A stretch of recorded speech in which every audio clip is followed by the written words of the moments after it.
Hello guys, welcome to Jitendra vlog. చూస్తున్నారు ఏందనుకుంటున్నారా? వచ్చేసరికి బాదుషా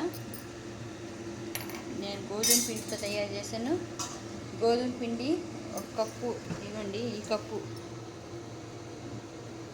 ఈ కప్పుతో 2 కప్పులు గోధుమ పిండి, కొంచెం ఒక స్పూన్ నెయ్యి, ఒక స్పూను పెరుగు, కొంచెం బేకింగ్ సోడా, బేకింగ్ పౌడర్ వేసి కొద్ది నీళ్ళు వేసుకొని కలుపుకున్న పిండిని కాసేపు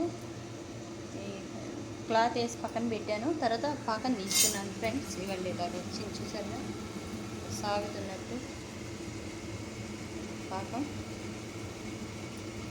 2 కప్పులు పంచదార, 2 కప్పులు గోధుమ పిండి తీసుకున్నాం కనుక 2 కప్పులు పంచదార వేసి బాగా ఇవ్వండి పాకం తీసాను. అయిపోయింది పాకం. దాన్ని నేను ఇలా వేయించుకున్నాను. ఇలా ఏలుతో పెట్టి వేయించుకుంటే గోల్డెన్ బ్రౌన్గా వేయించుకోవాలి.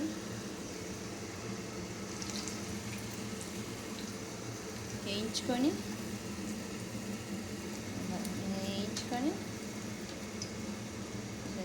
తొందరగా అయిపోయింది చూసారా. ఇదే స్వీట్.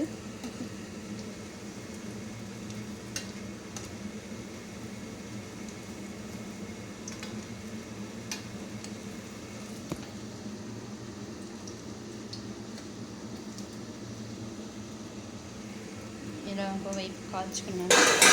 ఇవి తీసుకెళ్ళి ఇలాగా ఇవ్వండి పాకాలు వేసి ఒక్కొక్కటి డిప్ చేద్దాం.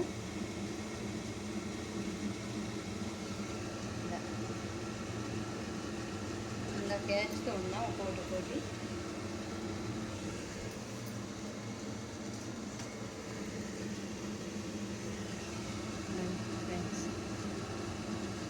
చల్లారకుండానే నేను కుంకుమ పువ్వు వేసాను. కొంచెం బాగుంటుంది అంటారు కదా వాసన. నేనే ఎప్పుడైతే చేయలేదు.